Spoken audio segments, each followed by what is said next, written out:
नमस्कार, आप देख रहे हैं जन उत्तराखंड और मैं हूं आपके साथ भानु दीक्षित। सबसे पहले नजर हेडलाइंस पर।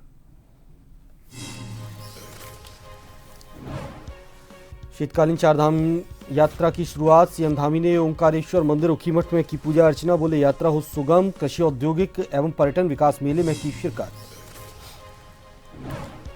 उत्तराखंड में 28 जनवरी से राष्ट्रीय खेलों का आयोजन। खेल मंत्री रेखा आर्य ने ओलंपिक संघ और खेल विभाग के साथ की बैठक। कमियों का पूरा करने के निर्देश। सीडीएस जनरल विपिन रावत की पुण्यतिथि। सैनिक कल्याण मंत्री जोशी ने दी श्रद्धांजलि। कहा सेना के माध्यम से गांव को संवारने का काम भी उनके द्वारा किया गया। CDS general Vipin Rawat. तो वहीं सीएम धामी के शनिवार को चंपावत दौरे को लेकर कांग्रेस का निशाना। कहा निजी स्कूलों का कर रहे उद्घाटन सरकार के खस्ता हाल। देहरादून हरिद्वार पुलिस की बदमाशों से मुठभेड़। चेकिंग के दौरान गाड़ी रोकने पर पुलिस पर की फायरिंग। एक बदमाश के पैर में गोली लगी।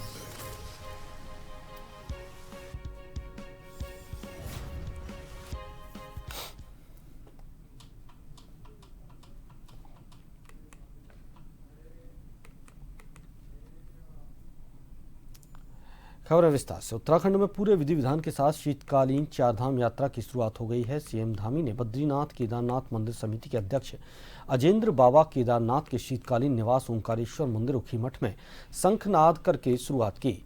इस दौरान सीएम ने कहा कि आज मैंने प्रार्थना की है हमारी शीतकालीन यात्रा सफल हो, उसमें सबका सहयोग मिले, आने वाले यात्रियों की यात्रा सुगम हो। जिस उद्देश्य के लिए वे यात्रा कर रहे हैं उनकी पूर्ति हो, उन पर भगवान की कृपा बनी रहे।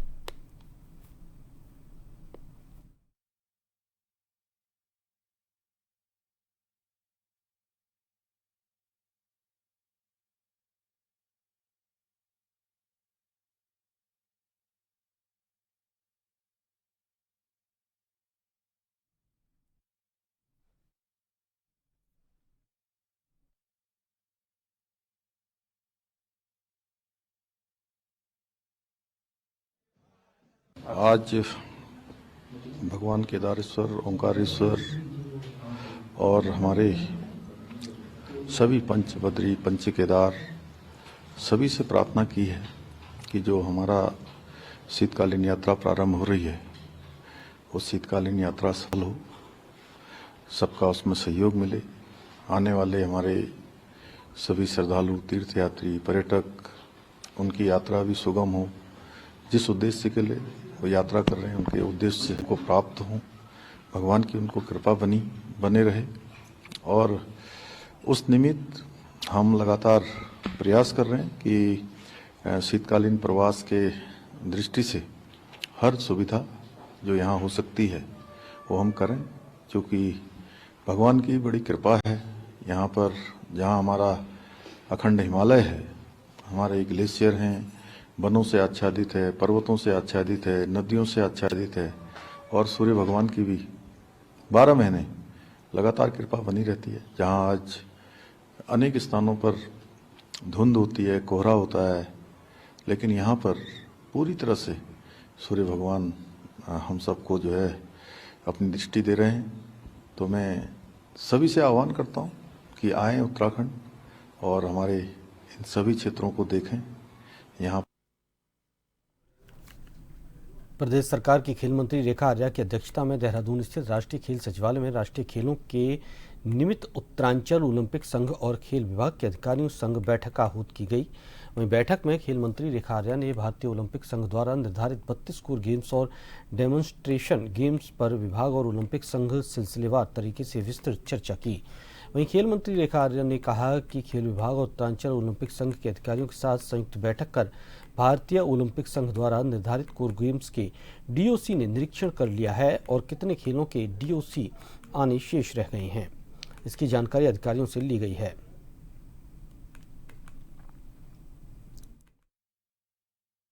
ओलंपिक एसोसिएशन के साथ और अपने विभाग के अधिकारियों के साथ में एक संयुक्त बैठक की गई है, जिस बैठक का उद्देश्य जो हमारे भारतीय ओलंपिक संघ द्वारा जो निर्धारित कोर गेम्स है और जो हमारे डेमोन्स्ट्रेशन वाले गेम्स है, क्या उन सभी में हमारे डीओसीज आ गए हैं अथवा कितने गेम्स में डीओसीज अभी आने हैं अथवा वे कब तक आ जाएंगे, और हमारे डीओसीज के संबंधित गेम स्थानों का क्या रिपोर्टिंग की गई है, या जो कमियां बताई गई हैं या जो किसमें सही स्थिति बताई गई है, इसका परीक्षण भी किया गया है। तो आज की बैठक से ये साफ स्पष्ट होता है कि मैक्सिमम गेम्स जो हमारे जो 32 गेम्स इसमें दिए हुए हैं, इसमें से लगभग 27-28 गेम्स के जो हैं हमारे डीओसीज आ चुके हैं और वे मौके को देख भी चुके हैं।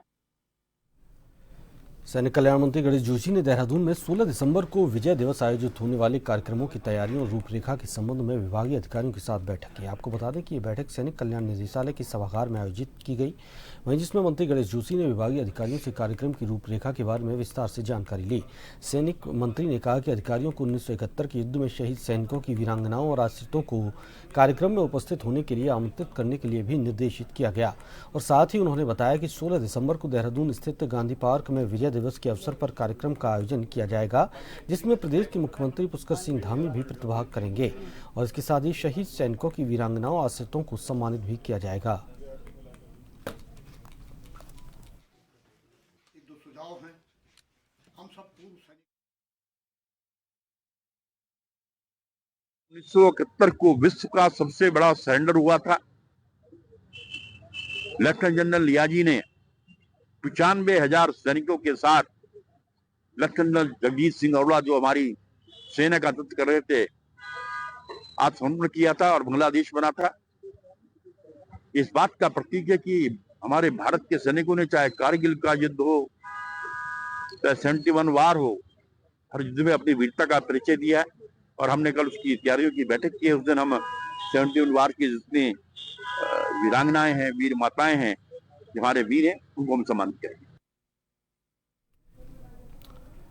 सैनिक कल्याण मंत्री गणेश जोशी ने सीडीएस जनरल विपिन रावत की तृतीय पुण्यतिथि पर उनकी प्रतिमा पर मुख्यमंत्री पुष्कर सिंह धामी की ओर से पुष्पांजलि अर्पित कर श्रद्धांजलि दी। सैनिक कल्याण मंत्री गणेश जोशी ने जनरल विपिन रावत को स्मरण करते हुए कहा कि जब वो पहाड़ के युवाओं को सेना में नौकरी के लिए लंबाई में छूट को लेकर मिले थे तो उन्होंने इस पर सकारात्मक कदम उठाने का आश्वासन दिया था। उसी का परिणाम है कि उत्तराखंड राज्य के युवाओं को सेना में लंबाई में 5 सेंटीमीटर की छूट जनरल विपिन रावत की वजह से ही संभव हो पाई। उन्होंने कहा कि बॉर्डर के 2 ब्रिगेड पिथौरागढ़ और जोशीमठ में सेना के माध्यम से गांव को संवारने का कार्य भी जनरल विपिन रावत के प्रयासों से किया गया है।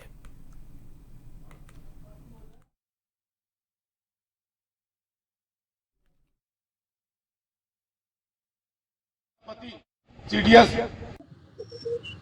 आज हमने उनको नमन किया है,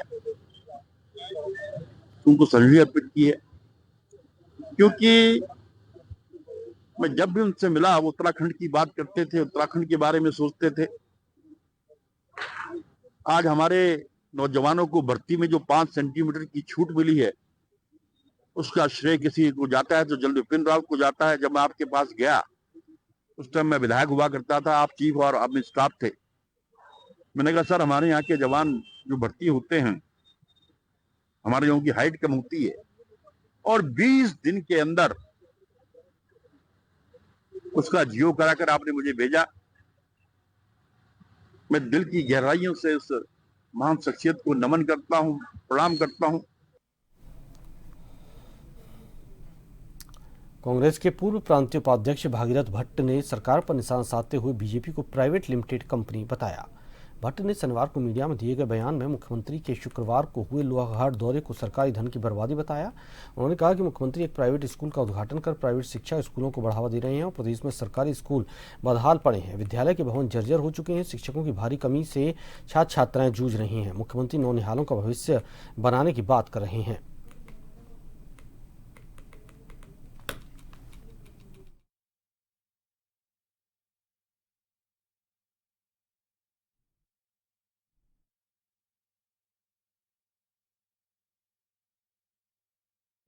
अब बहुत हो गया।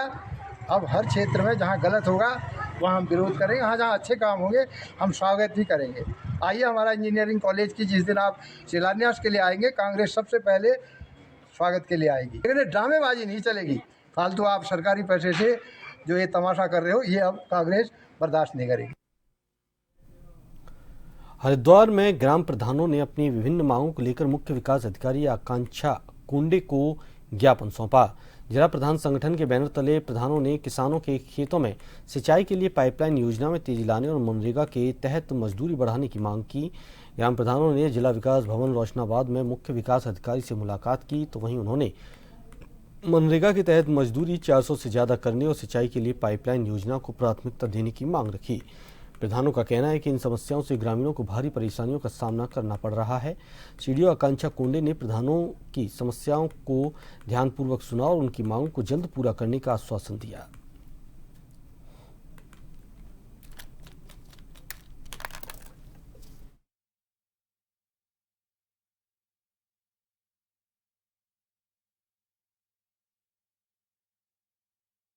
जो नरेगा की हमारी मजदूरी है उसके जो रेट हैं उसको लेके उन्होंने थोड़ा अपनी व्यक्त की है परेशानी, जिसको लेके ये शासन के स्तर का मामला है। इसीलिए शासन को जो है कई बार इसके पूर्ण पहले भी बताया गया है।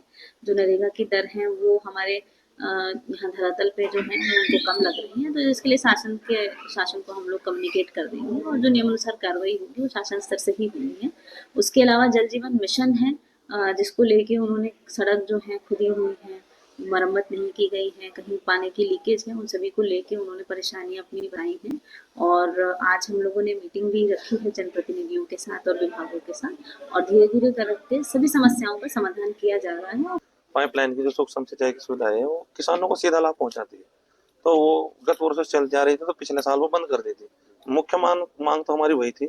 उसके अलावा और कुछ छोटे मुद्दे थे। मान लीजिए जैसा पाइपलाइन का मामला था कि भाई सड़कें फाड़ के डाल दी गई है, वो सही नहीं हुई है, तो उसको भी मैडम ने बहुत अच्छे तरीके से नोट किया है। और जो भी हमारी इधर कुछ ऐसी मांगे जो छोटी मोटी है, सब में बहुत अच्छा आश्वासन हमें मैडम ने दिया है और सबको बहुत अच्छे तरीके से उन्होंने बोला है कि हम इसको शासन प्रशासन को भेजेंगे।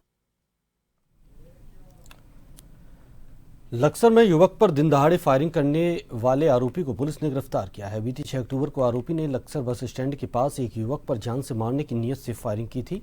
पुलिस तभी से आरोपी के खिलाफ मुकदमा दर्ज कर आरोपी की धरपकड़ का प्रयास कर रही थी। पुलिस ने आरोपी विशाल उर्फ काली को गिरफ्तार कर 2 कारतूस सहित एक देसी तमंचा भी जब्त किया। पुलिस ने बताया कि आरोपी लक्सर के खेड़ी कला गांव का निवासी है।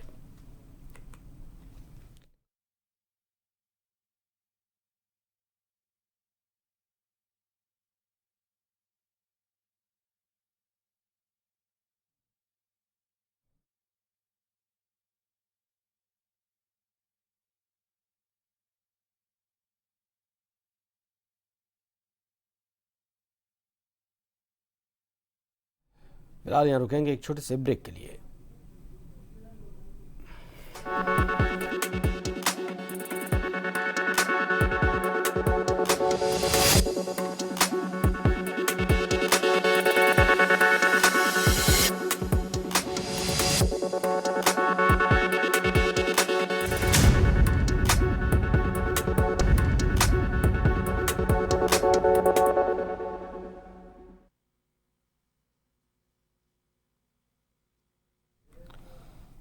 हरिद्वार और देहरादून पुलिस की संयुक्त कार्रवाई में बीती रात एक मुठभेड़ हुई जिसमें एक बदमाश के पैर में गोली लगी। घटना रात करीब 1 बजे की है, जब देहरादून पुलिस ने एक संदिग्ध i10 कार का रुड़की से हरिद्वार की ओर पीछा किया और बहादुराबाद पुलिस को सतर्क किया। शांतर शाह क्षेत्र में चेकिंग के दौरान कार ने रुकने के बजाय भागने की कोशिश की, तो वहीं पुलिस के पीछा करने पर कार सवार बदमाशों ने फायरिंग शुरू कर दी। आत्मरक्षा में पुलिस की जवाबी कार्रवाई में फरमान नामक बदमाश को गोली लगी, जबकि उसके 2 साथी गुल्लू और गुलफाम मौके से फरार हो गए। घायल बदमाश को हरिद्वार जिला अस्पताल में भर्ती करवाया गया।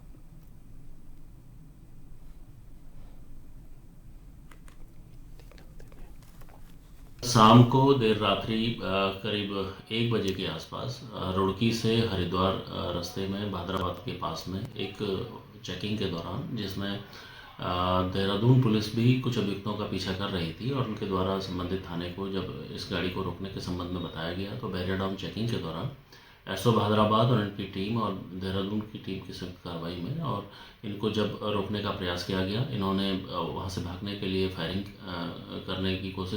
करी और इस प्रयास में पुलिस के द्वारा मुठभेड़ में और जवाबी कार्रवाई में करते हुए एक व्यक्ति को इसमें गिरफ्तार किया गया है, जिसके पैर में भी गोली लगी है। मुख्यमंत्री पुष्कर सिंह धामी ने भगवान केदारनाथ के शीतकालीन गद्दी स्थल ओंकारेश्वर मंदिर ऊखीमठ में पहुंचे। यहां सीएम धामी ने 7 वर्षों बाद आयोजित पांडव नृत्य में बतौर अतिथि के रूप में शिरकत की।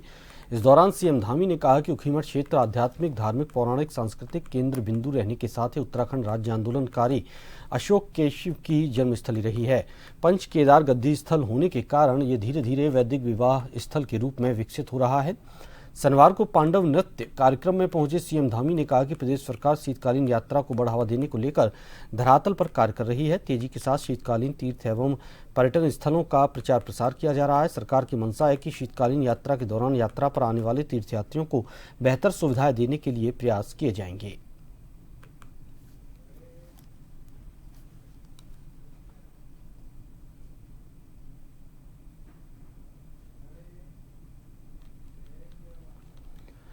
दो दिवसीय जनपद भ्रमण पर पहुंचे मुख्यमंत्री पुष्कर सिंह धामी ने पर्यटक गांव सारी पहुंचकर स्थानीय परंपराओं रीति रिवाजों की जानकारी ली। उनके गांव पहुंचने पर ग्रामीणों में भारी उत्साह देखने को मिला। ग्रामीणों को उम्मीद है कि सीएम के सारी गांव पहुंचने से सारी गांव के साथ ही पर्यटक स्थल देवरिया ताल और तुंगनाथ घाटी को नई सौगात मिलेगी।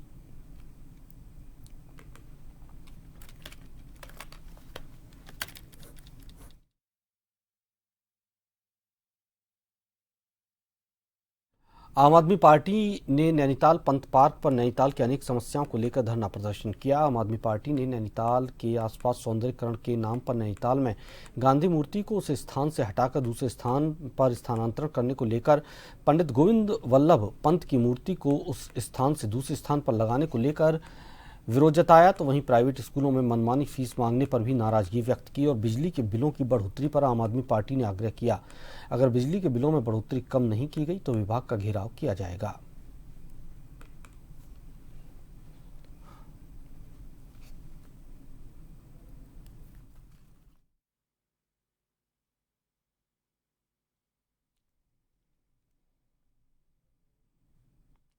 जनता की जो समस्याएं हैं उनको हल करने में किसी का ध्यान नहीं है और दिन प्रतिदिन नैनीताल नगर की अनेक व्यवस्थाएं बिगड़ गई हैं।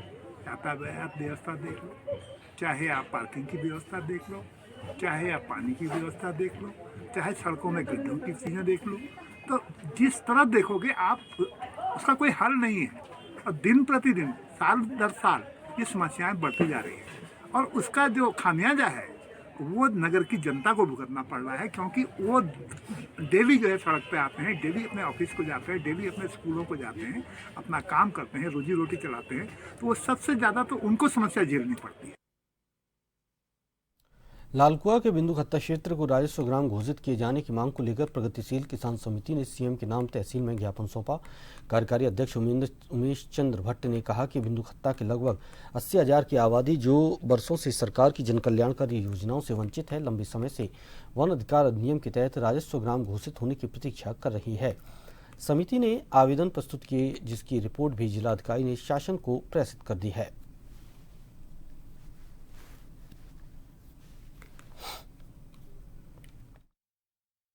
को राजस्व ग्राम बनाने की अधिसूचना जारी करने हेतु मुख्यमंत्री महोदय को पुनः एक प्रत्यावेदन आज हमने दिया है तहसीलदार महोदय के माध्यम से। पूर्व में 21 अक्टूबर को हमने मुख्य सचिव मैडम राधा रतोड़ी जी को एक ज्ञापन दिया था। उसका उन्होंने माननीय सचिव राजस्व को आदेश कर दिया था कि इसकी अधिसूचना जारी करने की कार्रवाई करें। तो उसी के प्रत्यावेदन में दिया है कि इसको शीघ्र से शीघ्र अधिसूचना जारी करने की मांग को लेकर के हमने आज ये ज्ञापन बिंदु खत्ता राजस्व ग्राम के लिए जो हमारी वन ग्राम समिति के द्वारा जो कार्य किए जा रहे हैं, निश्चित रूप से जो है बिंदु खत्ता के राजस्व की प्रक्रिया की दिशा में एक अच्छा कदम है और हमारा भी सरकार से स्पष्ट रूप से कहना है कि बिंदु इसी तरह से हल्दूचौर राजस्व ग्राम है और हमारा शांतिपुरी राजस्व ग्राम है, ठीक उसी तरह का राजस्व ग्राम हमको बिंदु खत्ता को भी चाहिए। लेकिन थोड़ा भिन्न वाला नहीं चाहिए, जिसमें जो है आम आदमी को उसके जो है मतलब ये नहीं लगे कि भाई हमारा राजस्व कुछ भिन्न हुआ है। और हम धन्यवाद देते हैं हमारे भट्टी हैं और जो अन्य हमारे पदाधिकारी हैं कि जिस तरह से ये दिन रात एक करके बिंदु खत्ता के भविष्य को देखते हुए राजस्व ग्राम की प्रक्रिया में अपने लगे हुए हैं और शासन स्तर पर ये प्रक्रिया जा चुकी है। तो हमारा भी सरकार से निवेदन है कि यथाशीघ्र जो है लोगों की भावना के अनुरूप बिंदु खत्ता को राजस्व ग्राम घोषित करें। काफ़ी कार्य आगे किया है और चूँकि राजस्व गांव बनाना एक बहुत जटिल प्रक्रिया है और रामनगर के अभी जो 3 गांव बने हैं उनको बनने में भी लगभग 7 साल लगे थे, लेकिन हम तो बहुत तेज़ी से काम कर रहे हैं। हमारे हम बिंदुखत्ता क्षेत्र के लोगों के सहयोग से हमने लगभग 2 वर्ष में ही, क्योंकि जब मैं विधायक बना था तो मार्च के महीने में, अप्रैल के महीने में मैंने पहली बैठक बिंदुखत्ता राजस्व गाँव को लेकर ली थी। तो अप्रैल 2022 से भी अगर हम लेते हैं तो 24 लगभग चल रहा है। तो यानी कि 2 साल में, 2.25 साल में हमारी जो पत्रावली है वो शासन स्तर पर पहुंच गई है। वो ग्राम स्तरीय समिति से, वो खंड स्तरीय समिति से और जिला स्तरीय समिति से अनुमोदन होकर शासन स्तर पर पहुंच गई है। तो बहुत तेजी से काम चल रहा है और ये समय लगने वाली प्रक्रिया है। बहुत जल्दी बिंदुखत्ता राजस्व गाँव होगा। उत्तराखंड के रामनगर कोतवाली के ग्राम मलधन चौड़ क्षेत्र में एक विवाहित महिला ने परिजनों की गैर मौजूदगी में घर में फांसी लगाकर आत्महत्या कर ली। घटना के बाद जहां एक परिजनों में कोहराम मचा है, वहीं पुलिस भी मामले की जांच में जुट गई है। मृतक महिला की नंदोई नेत्रपाल ने बताया कि उसका साला राजकुमार और परिजन घर से बाहर गए थे और घर में उसके साले की पत्नी रेनू 7 माह की बेटी के साथ घर में मौजूद थी। चौकी इंचार्ज धर्मेंद्र कुमार भी मौके पर पहुंचे। उन्होंने परिजनों से घटना के संबंध में जानकारी हासिल की।